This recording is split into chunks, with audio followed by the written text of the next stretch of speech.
एक दफ़ा अगर आप अदालत में फंस गए हैं तो आपकी ज़िंदगी वहाँ पे गुजर जाती है।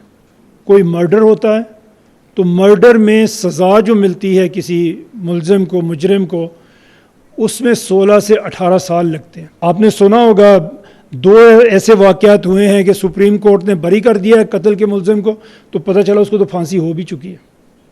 किसी दुनिया के महज़ब मुल्क में ऐसा वाक़या हो तो सबसे पहले उसके लेजिस्लेचर, उसकी जुडिशरी बैठेगी कि ये कहाँ पे हम गलती कर रहे हैं, इसको ठीक करें, जहाँ बेगुनाहों को फांसियाँ हो रही हैं। अगर हम ये सूबे बनाते हैं तो एक्चुअली हमारी जो कॉस्ट है ऑफ गवर्नेंस वो कम हो जाएगी।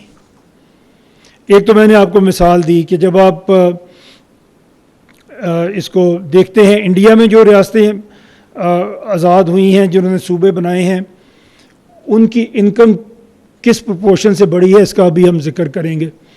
लेकिन इसके साथ साथ जब हम सूबे, छोटे सूबे की बात करते हैं, एक तो मिसाल आप सीधी देख लें कि एक पंजाब का चीफ मिनिस्टर है, एक बलूचिस्तान का चीफ मिनिस्टर है। उनके रहन सहन में बहुत फ़र्क है। पंजाब बीइंग लार्जेस्ट सूबा, वसाइल ज़्यादा हैं, बड़ा है, तो प्रोविंशियल गवर्नमेंट उतनी ही बड़ी है।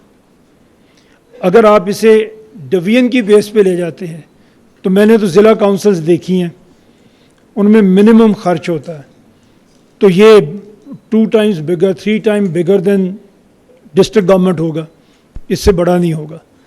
और एक पूरी लेयर जो सुपरवाइजरी गवर्नमेंट की लेयर है, जिससे पूरा सेक्रेटेरिएट भरा हुआ है, वो नहीं होगी, वो ख़त्म हो जाएगी।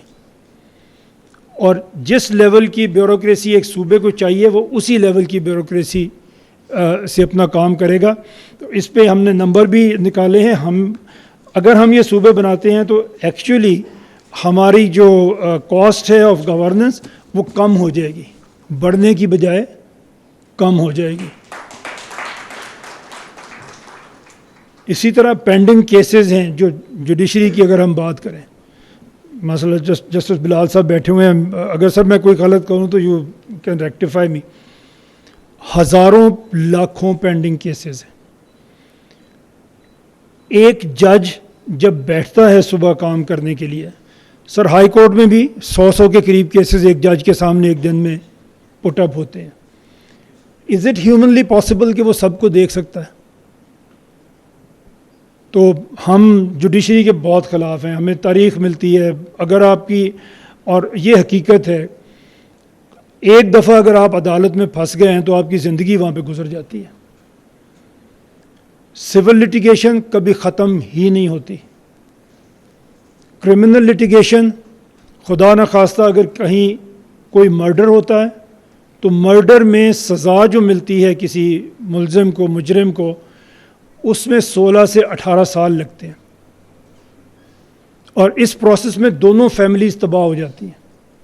आपने सुना होगा 2 ऐसे वाक़यात हुए हैं कि सुप्रीम कोर्ट ने बरी कर दिया है कत्ल के मुल्ज़िम को, तो पता चला उसको तो फांसी हो भी चुकी है। किसी दुनिया के महज़ब मुल्क में ऐसा वाक़या हो तो सबसे पहले उसके लेजिस्लेचर, उसकी जुडिशरी बैठेगी कि ये कहाँ पे हम गलती कर रहे हैं, इसको ठीक करें, जहाँ बेगुनाहों को फांसियाँ हो रही हैं।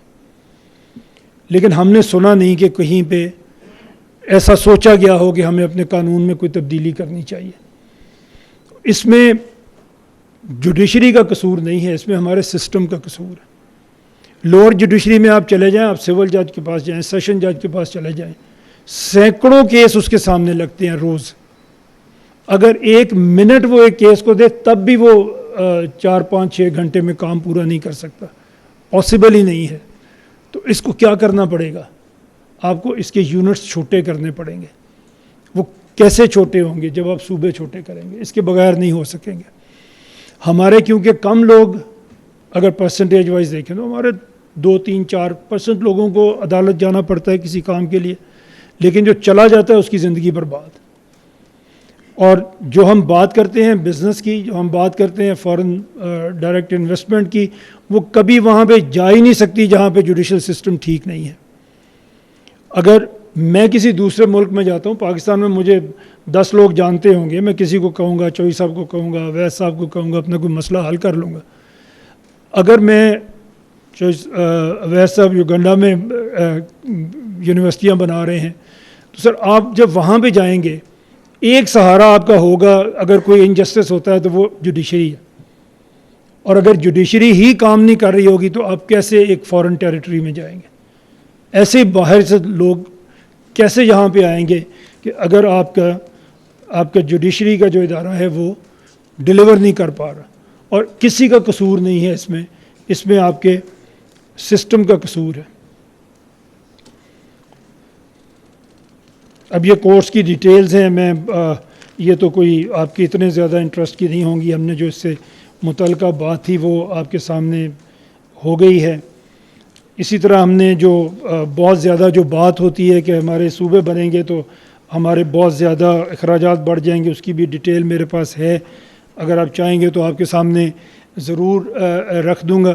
ये एक बात जो हमने अभी की थी, आंध्र प्रदेश और तेलंगाना में जो उन्होंने 2 सूबे बनाए, तो 2014 में ये अलग अलग उन्होंने इनको किया था, और आंध्र प्रदेश की उस वक्त जो GSDP थी वो 520 करोड़ थी, और तेलंगाना की भी इतनी थी, 505 करोड़ उसकी थी। तो उन्होंने बराबर इसको तकसीम कर दिया, वसाइल भी तकसीम कर दिए। लेकिन ये 10 साल में 2024-5 में आंध्र प्रदेश की GSDP बढ़ के 1.641 बिलियन करोड़ पे चली गई, डबल से ज़्यादा चली गई। और तेलंगाना जो उस वक्त उसी के साथ हुआ था, उसकी भी तकरीबन 1.650 बिलियन करोड़ पे चली गई। दोनों ने अपनी अपनी जगह पे काम किया, लीडरशिप उनको मिली, और उस लीडरशिप पे उन्होंने आपको ये कर दिया। अब मैं इसमें एक और आपको अर्ज़ करता हूँ, ये तो है जो इंडिया कर रहा है, हमारा तो बिल्कुल दिल नहीं करता उनकी तारीफ़ करने के लिए, but this is the system they are following.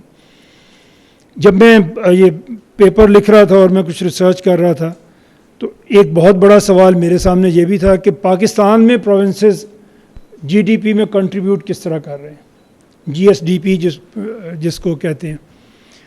यहाँ हमारे पास रिकॉर्ड ही नहीं है, हम ये कैलकुलेट ही नहीं करते कि सूबे की GDP में कंट्रीब्यूशन कितनी है, हमारे पास रिकॉर्ड ही नहीं है।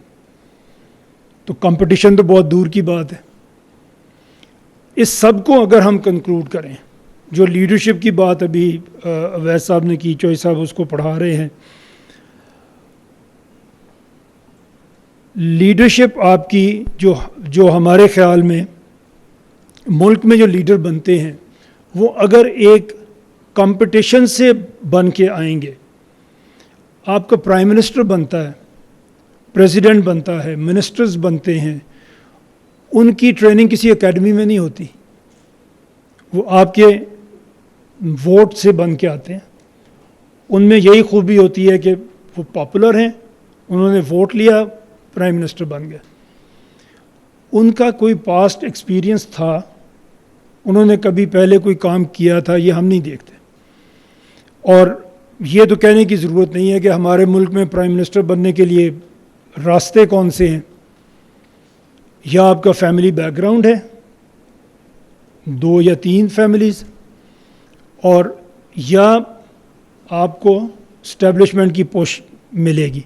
तीसरा कोई तरीका नहीं है पाकिस्तान में इक़्तिदार में आने का। आपके पास कोई हो तो मुझे ज़रूर क्वेश्चन आंसर में बताइएगा, मैंने इस पर बहुत काम किया। कोई ऐसा तरीका नहीं है जिसमें आप नेशनल लेवल पे लीडर बन जाए, जिसमें आप पाकिस्तान के प्राइम मिनिस्टर बन सकते हैं। हम जो आपके सामने प्रपोज़ल रख रहे हैं स्मॉल प्रोविंसेस की, दुनिया में ये होता है, आपने अमेरिका में भी देखा, गवर्नर्स होते हैं, वो बड़े अच्छा अपनी स्टेट को बनाते हैं, चलाते हैं, अपनी परफॉर्मेंस की बेस पे प्रमोट हो जाते हैं, नेशनल पॉलिटिक्स में आ जाते हैं। इंडिया में ये हो रहा है, एक चाय बनाने वाला प्राइम मिनिस्टर बन सकता है वहाँ पे, क्योंकि रास्ता अवेलेबल है। अगर आप उस पर चल पड़ें तो आप आगे निकल सकते हैं। हुआ क्या था, मोदी साहब ने क्या किया, पहले मेंबर पार्लियामेंट अपनी स्टेट में बने, गुजरात में, पार्टी ने चीफ मिनिस्टर बनाया, उन्होंने अपनी स्टेट को टर्न अराउंड किया, नेशनल इलेक्शन हुए जब 2014 के ज़रा हालात बेहतर थे, तब इंडिया पाकिस्तान के हम एज ए मीडिया उनके इलेक्शंस को कवर करते थे। सबका ख्याल ये था, इंडिया में भी जो जर्नलिस्ट थे उनका ख्याल भी ये था कि कांग्रेस तो नहीं जीतेगी, बड़ी अनपॉपुलर है, बीजेपी लेड एक कोलिशन गवर्नमेंट बनेगी। एल.के. अडवाणी साहब होते थे उनके प्रेसिडेंट उस वक्त, उन्होंने कहा वो प्राइम मिनिस्टर बनेंगे और एक कोलिशन होगी जो लीड करेगी जिसको बीजेपी। लेकिन इलेक्शन शुरू हुआ, मोदी साहब मैदान में आ गए, पूरा कॉरपोरेट इंडिया मोदी के पीछे खड़ा हो गया, बिकॉज उसने उनके लिए डिलीवर किया था अपनी स्टेट में। बीजेपी सिंगल लार्जेस्ट पार्टी भी बन गई, उसको मेजॉरिटी मिल